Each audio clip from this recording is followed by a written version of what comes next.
just getting into bait making and don't want to make the same mistakes everybody else is, costing you a lot of money and time? Well, I had World's Worst Fishing, a renowned bait maker, on my podcast, and these are some mistakes that he made that you don't have to. Let's hop in. All right, so some of the most common mistakes that I see, and you can sort of divide this up between the injection world and the hand pouring world.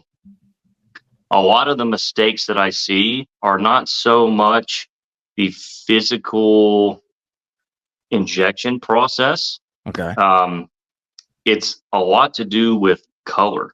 I would say I would say the average person who does enough homework, watches enough of my videos, that gains enough confidence to start bait making has 10 times the foundation that I did when I started. When I started, there was no World's Worst Fishing. This whole hobby was an informational black hole. Okay. When I bought my first molds and injectors, the website I bought them from didn't even have pictures of them.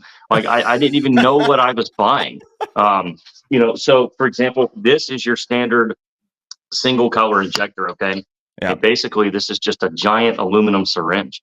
Yeah. And I didn't even know what it was going to look like when I bought it.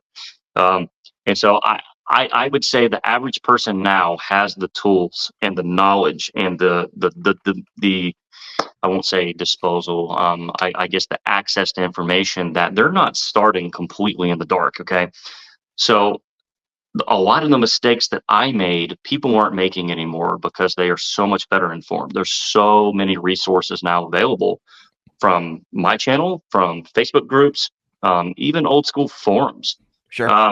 So I would say a lot of the mistakes that I see are basically color mistakes.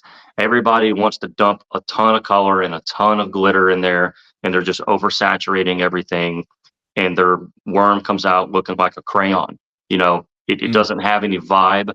And then I would say process wise, in terms of physically how to do this. Kind of like these. Yeah, I would say people run into a lot of trouble with understanding viscosities and temperature control when they're trying to shoot two color laminates.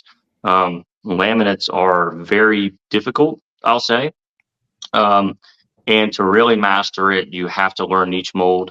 Some injection molds laminate very easily because of their configuration and because maybe the cavity is, more simple, but then a more asymmetrical cavity, can be more difficult. So, and then there's always the issues of just learning how to cook the plastic.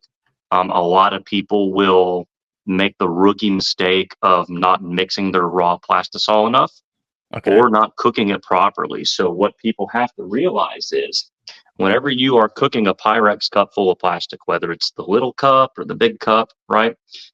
Let's say I filled this up with liquid plastisol and you microwave it. That microwave is cooking the plastisol from the top down. Okay. Mm-hmm.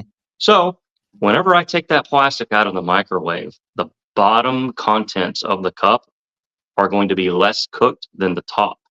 And so liquid plastisol has to reach an internal temperature of 350 degrees Fahrenheit for it to chemically convert from its milky phase through the gel phase all the way up to workable phase. Okay. So you're actually causing a chemical reaction.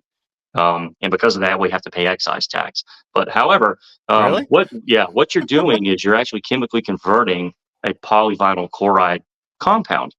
And so what people make the mistake of is cooking their plastic and they take a surface temperature on the top, right? Or they're not temping the bottom. And so what happens is the bottom contents of the cup will still be in what we call gel phase, which literally it's called gel phase because it's like jelly. That's not workable plastic. Your baits are never going to set up. They're not going to cure. They're going to be sticky and gooey. And so you have to really, if I can just demonstrate here real quick. Yeah, go for it. Whenever you pull a cooked cup of plastic out, you have to stir up the bottom contents and then reheat. Okay, so your cooking process is almost never done at once. You're going to take it out of your microwave over here.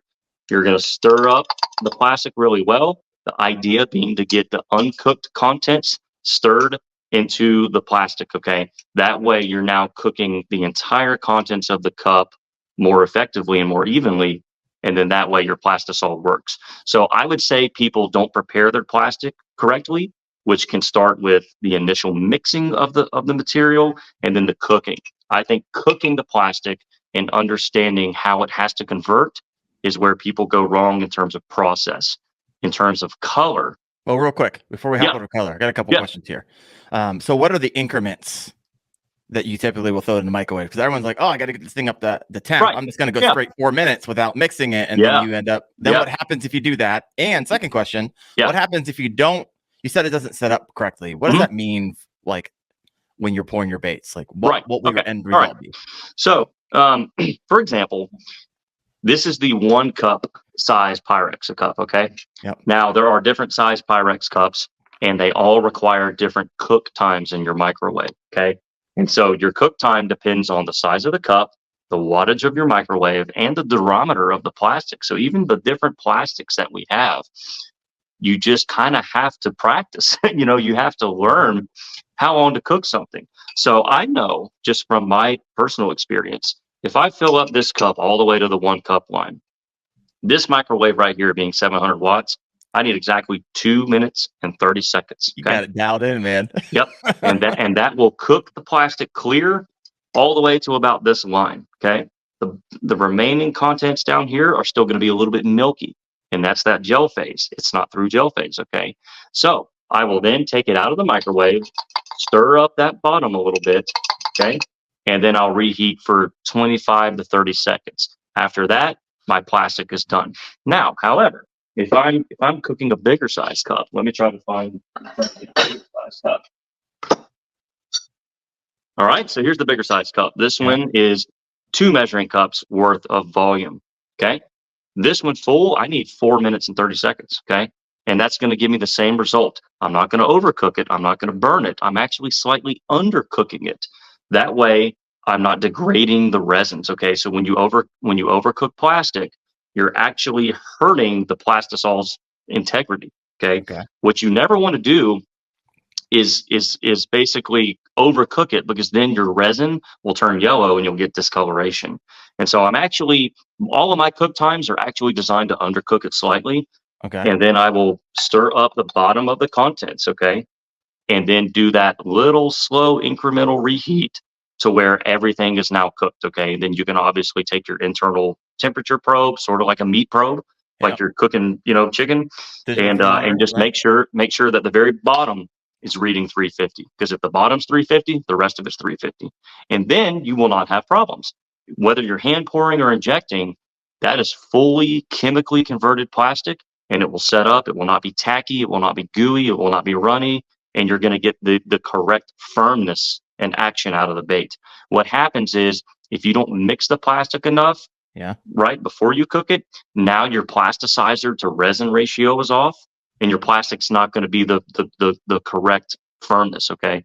Well, we call it durometer, but for just layman's term, you have like really soft plastics, medium, hard. In order to maintain that, you have to mix the material and cook it properly. So that's sort of like a crash course in some of the, I guess the whole point was, what mistakes do I see? The mistakes I see are improper prep of the plastic, which normally comes from cooking. And it's not hard, I just got to get it 350. How hard can that be? It's just all about practice and refining your processes. You got to learn your cups. You got to learn your microwave. You got to learn your plastic. Go through that, make those mistakes. You're going to take it out and it's going to be completely black. It's going to be burned.